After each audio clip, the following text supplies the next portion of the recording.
Assalamualaikum warahmatullahi wabarakatuh. Waalaikumsalam warahmatullahi wabarakatuh. Di sini kami dari kelompok 4 akan mempresentasikan tugas pendidikan inklusif. Baiklah, akan saya lihat dulu PPT-nya.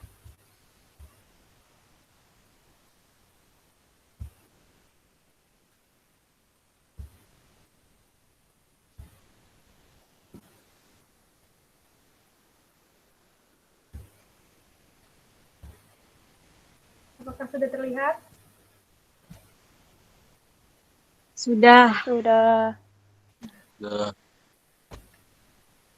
Sebelumnya, saya akan memperkenalkan kelompok 4 lebih dahulu.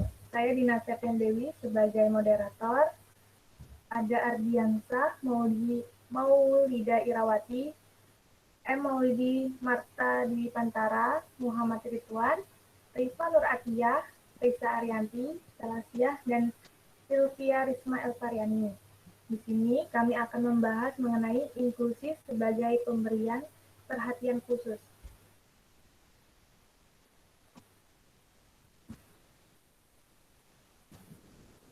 Baiklah, materi pertama akan disampaikan oleh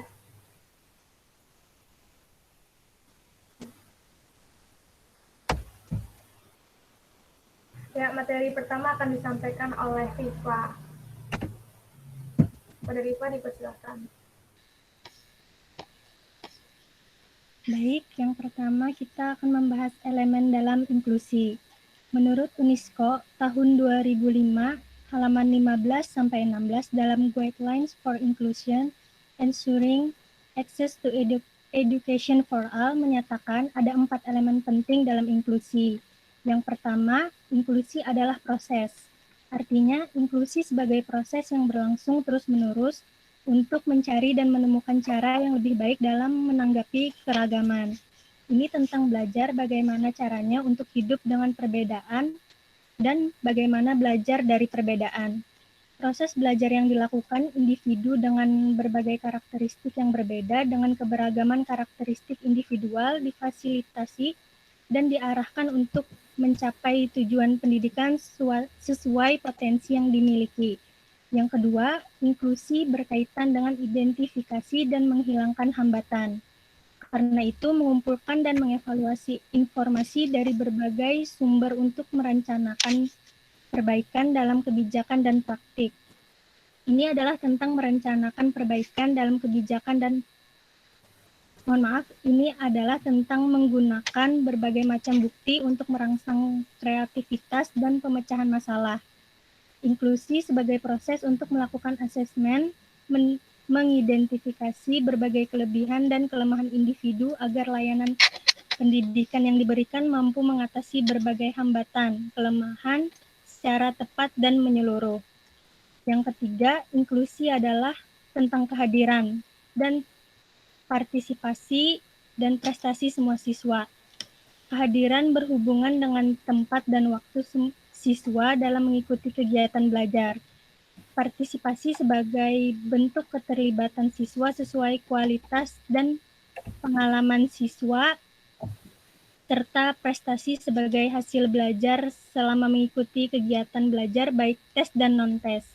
Inklusi sebagai proses pengukuran yang menyeluruh sejak awal sampai berakhirnya kegiatan pembelajaran.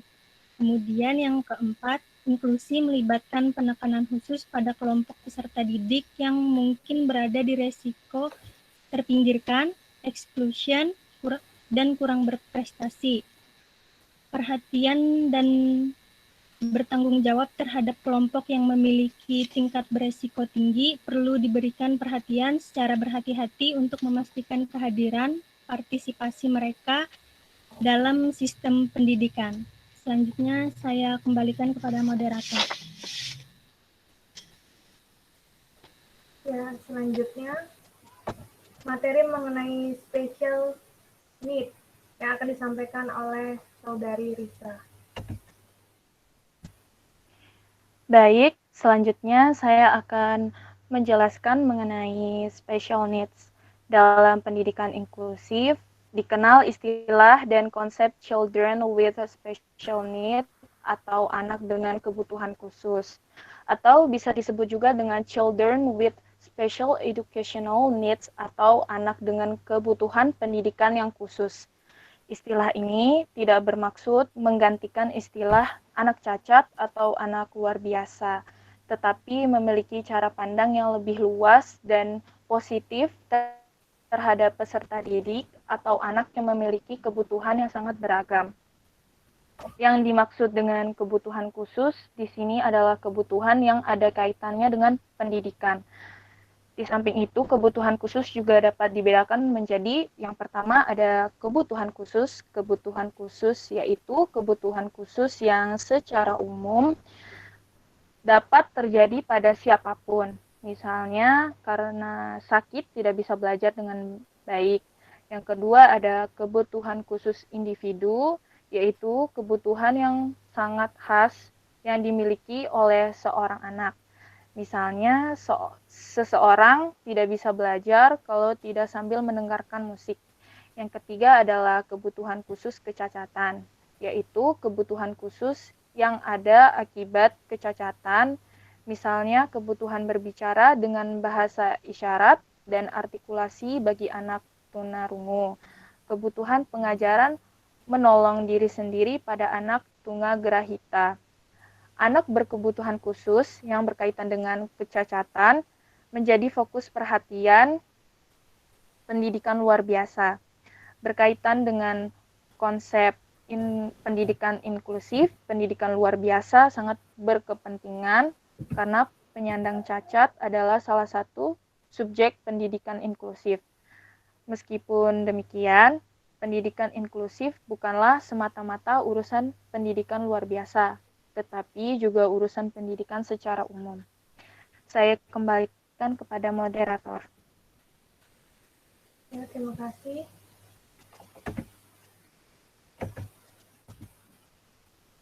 Mohon maaf ini.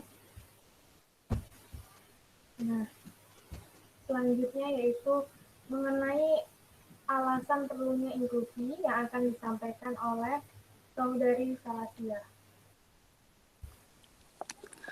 Baik, selanjutnya yaitu alasan perlunya inklusi. Menurut Pusat Studi Pendidikan Inklusi di Inggris, yaitu Juan Sunanto 2003, ada 10 alasan yang mendasari pendidikan inklusi. Yang pertama yaitu semua anak mempunyai hak untuk belajar bersama. Yang kedua, anak-anak tidak perlu diperlakukan diskriminatif dengan dipisahkan dari kelompok lain karena kecacatannya. Yang ketiga, para penyandang cacat yang telah lulus dari pendidikan segregasi menuntut segera diakhirinya sistem segregasi. Yang keempat, tidak ada alasan yang sah untuk memisahkan pendidikan bagi anak cacat karena setiap orang memiliki kekurangan dan kelebihan masing-masing. Yang kelima, banyak hasil penelitian menunjukkan bahwa prestasi akademik dan sosial anak cacat yang sekolah di sekolah integrasi lebih baik daripada di sekolah umum.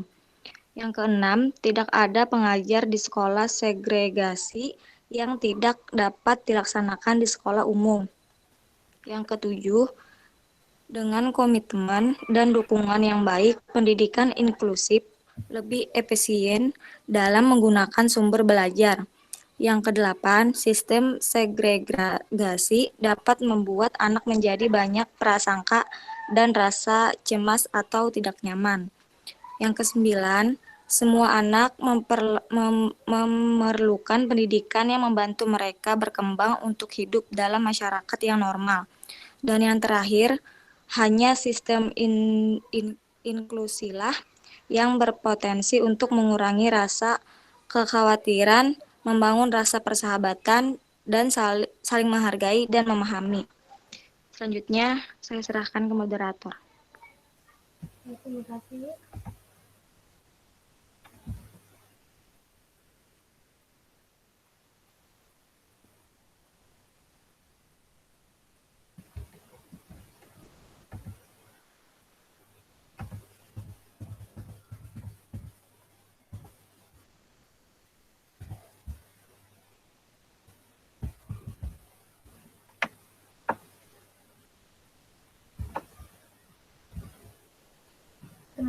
Selanjutnya mengenai konsep inklusi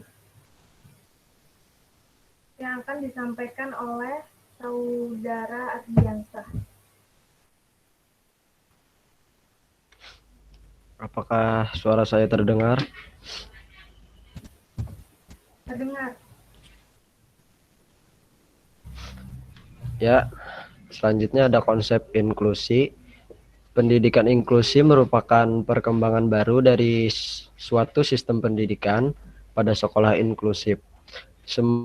Pada sekolah inklusif, semua anak diusahakan dapat dilayani secara optimal dengan melakukan berbagai modifikasi atau penyesuaian.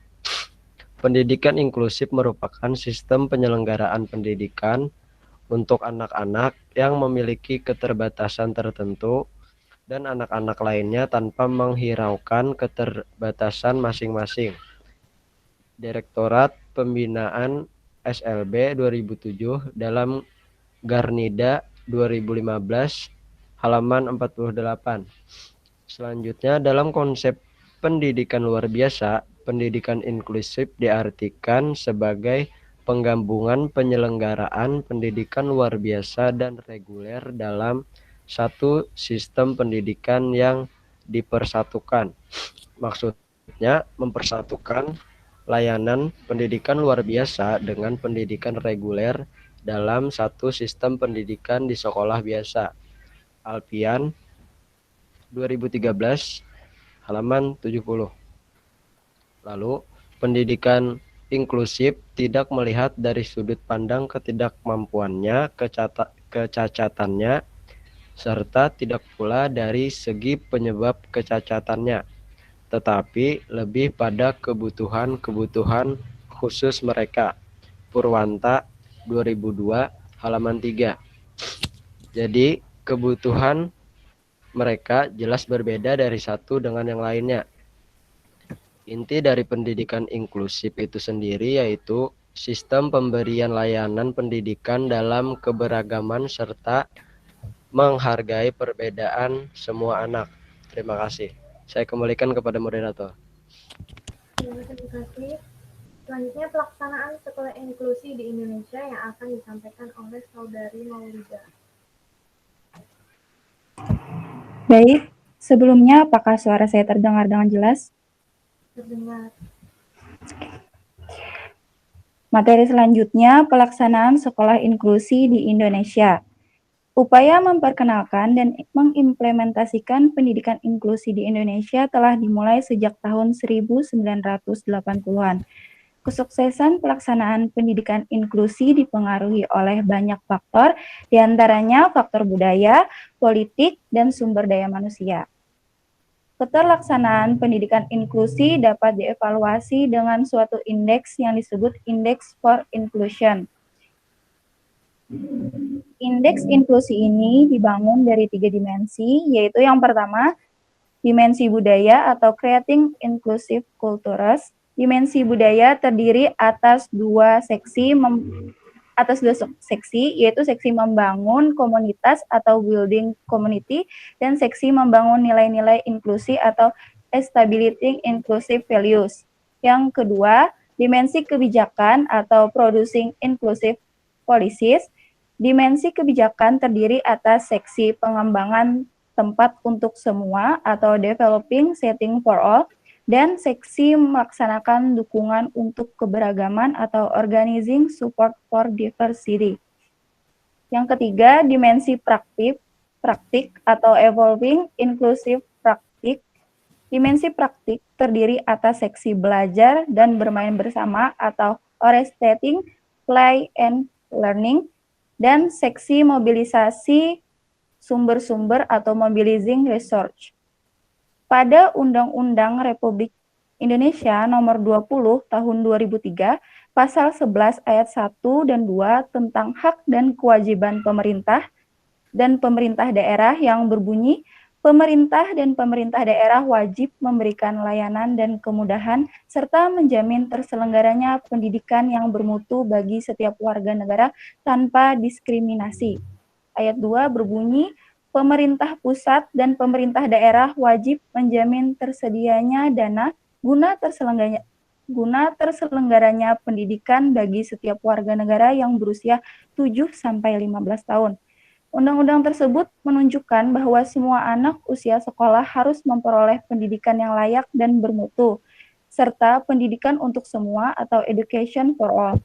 Kemajuan suatu bangsa dapat dilihat dari bagaimana proses pendidikan yang ada di dalamnya, kemudian tertuang dalam kebijakan-kebijakan pemerintah yang diambil dalam penyelenggaraan pendidikan. Salah satunya adalah anak berkebutuhan khusus yang harus mendapat perlakuan sama dalam memperoleh pendidikan yang layak dan bermutu. Sekian dari saya serahkan kepada moderator. Baik, terima kasih.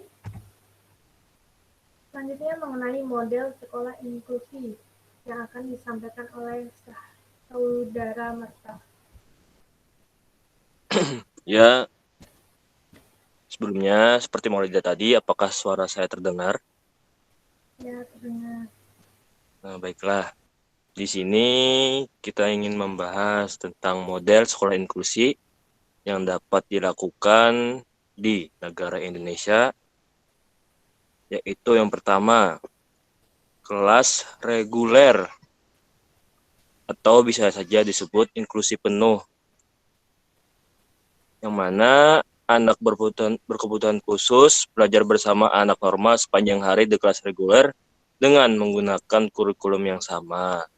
Maksudnya ini, orang yang berkebutuhan khusus dan orang yang tidak, mereka berkumpul dengan gaya yang sama, dengan adaptasi yang sama, tidak ada yang namanya tidak ada namanya pengelompokan khusus. Jadi mereka setara untuk kelas reguler inklusi penuh ini.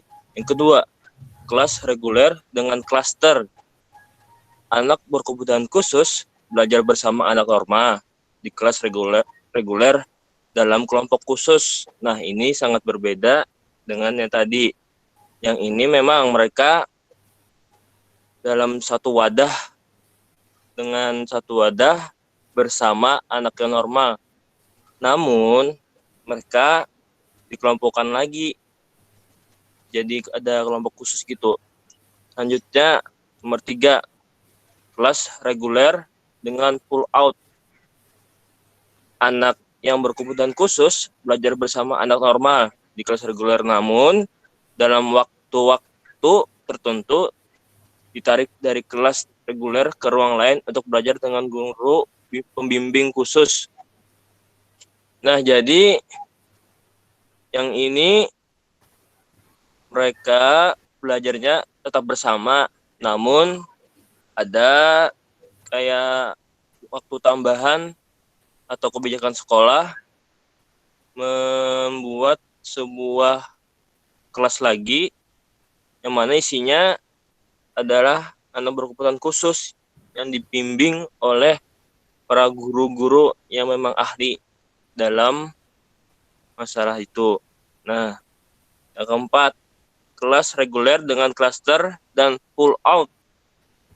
Anak berkebutuhan khusus belajar bersama anak normal di kelas reguler dalam kelompok khusus dan dalam waktu tertentu ditarik dari kelas reguler ke kelas lain untuk belajar dengan guru pembimbing khusus. Ini gabungan dari ketiga poin tadi, yang mana si anak berkebutuhan khusus belajarnya tetap bersama dengan anak reguler, dan dalam suatu kelompok khusus, di dalam kelompok khusus itu sewaktu-waktu mereka akan ditarik ke kelas reguler, ke kelas lain, ke kelas reguler atau ke kelas lain untuk belajar dengan guru pembimbing khusus. Nah, ini gabungannya tadi. Selanjutnya yang nomor 5. Nomor 5 kelas dengan nomor 5 nomor 5 kelas khusus. Kelas khusus yaitu anak kebutuhan khusus belajar di dalam kelas khusus pada sekolah reguler. Sekolahnya ini reguler, tapi mereka ada memiliki kelas khusus untuk mereka sendiri. Yang selanjutnya nomor 5, kelas khusus dengan berbagai pengintegrasian. Nah, mohon maaf tadi ada pleset berbahasa. Anak berkebutuhan khusus belajar di dalam kelas khusus pada sekolah reguler, namun dalam bidang-bidang tertentu dapat belajar bersama anak normal di kelas reguler. Nah, jadi memang mereka ini belajarnya tetap bersama, akan tetapi ada juga waktu-waktu tertentu akan ditarik oleh guru-guru pembimbing agar mereka dapat mengetahui bagaimana sih belajar yang baik, bagaimana sih melaksanakan sesuatu dengan baik. Karena kalau para anak berkebutuhan khusus ini tidak dibimbing dengan benar, maka mereka susah untuk berkembang dengan masyarakat sekitar. Nah, jadi sekian dari saya. Bisa saya lemparkan kepada moderator. Terima kasih. Ya, terima kasih. Nah, selanjutnya kita akan membahas mengenai isu atau permasalahan guru dalam mengajar siswa berkebutuhan khusus. Nah, ini akan disampaikan oleh Saudari Sylvia. Kita silakan. Baik, terima kasih moderator. Berikutnya kita akan membahas mengenai isu atau permasalahan yang guru hadapi dalam pendidikan inklusi. Nah, isu ini kami angkat dari jurnal Dinamika Pendidikan Dasar yang ditulis oleh Widya Rahayuni yang dirilis pada 2017 dengan judul Kemampuan Guru Kelas dalam Mengajar Anak Berkebutuhan Khusus Berkesulitan Belajar pada Program Inklusi. Nah, yang pertama adalah kemampuan guru dalam merencanakan proses belajar mengajar. Penelitian ini dilakukan pada SD 1 Tanjung. Nah, dalam penyusunan RPP, guru kelas integrasi tidak membedakan antara siswa reguler dan siswa berkebutuhan khusus. Guru integrasi juga menggunakan RPP yang sudah disediakan oleh pemerintah, dan pada sekolah itu masih menggunakan KTSP dan belum menerapkan kurikulum 2013. Nah, jadi ketika dalam merencanakan pembelajaran, ketika menyusun RPP, guru belum melakukan pembaharuan terhadap rencana pembelajaran yang seharusnya sesuai dengan kurikulum yang berlaku saat ini. Kemudian isu yang kedua mengenai kemampuan guru dalam melaksanakan pembelajaran. Nah, tentunya dalam pembelajaran ada siswa yang mudah menangkap, apalagi dalam pembelajaran inklusi, pasti ada perbedaan antara siswa normal dan siswa berkebutuhan khusus. Di sini guru dituntut bagaimana strateginya dalam memberikan pelajaran terhadap siswa berkebutuhan khusus agar mudah dalam berkembang. Kemudian isu yang ketiga adalah mengenai kemampuan guru dalam mengelola kelas integrasi. Tentunya dengan siswa yang berbeda jenis, pastinya guru mengalami kendala-kendala. Biasanya yang terjadi adalah kondisi kelas tidak kondusif karena beberapa siswa terlalu hiperaktif. Jadi itulah tadi 3 isu yang kita bahas dari jurnal Dinamika Pendidikan Dasar. Selanjutnya saya serahkan ke moderator. Baik, terima kasih. Nah, ini gambaran mengenai isu-isu tadi. Nah, sekarang saya akan menjelaskan mengenai solusi untuk permasalahan pendidikan inklusif. Nah, solusi yang pertama atas isu atau permasalahan tadi, yang pertama yaitu memberikan pelatihan dan pendampingan kepada guru mengenai cara membuat kurikulum modifikasi. Nah, di sini kepala sekolah memberikan arahan kepada guru yang menangani anak yang berkebutuhan khusus mengenai kurikulum modifikasi. Salah satunya yaitu dengan cara memberikan pelatihan dan pendampingan mengenai cara membuat kurikulum modifikasi. Nah, solusi yang kedua yaitu menugaskan guru kelas merangkap menjadi pembimbing khusus untuk anak yang berkebutuhan khusus. Nah, kepala sekolah memilih guru yang mempunyai kompetensi di bidang pendidikan inklusif dengan menugaskan guru kelas maka menjadi pembimbing khusus untuk anak yang berkebutuhan khusus. Selain itu, guru juga diberikan pelatihan mengenai pendidikan inklusif. Yang ketiga, mengadakan jam tambahan yang dikhususkan untuk anak berkebutuhan khusus. Mengingat dalam proses pembelajaran, anak berkebutuhan khusus mempunyai kesulitan dalam menangkap pembelajaran. Maka dari itu, sebaiknya diadakan jam tambahan yang dikhususkan untuk anak yang berkebutuhan khusus. Nah, pesan moral dari apa yang kami presentasikan tadi yaitu pendidikan inklusi bukan hanya di sekolah luar biasa, tetapi juga harus diterapkan di sekolah reguler. Kita jangan mengotak-kotakan manusia, jangan menempatkan pribadi orang lain sebagai orang yang lemah dan tidak bisa apa-apa. Semua orang punya kesempatan yang sama, terutama dalam belajar. Justru kita harus memberikan perhatian khusus terhadap anak-anak berkebutuhan khusus karena mereka adalah anak yang istimewa.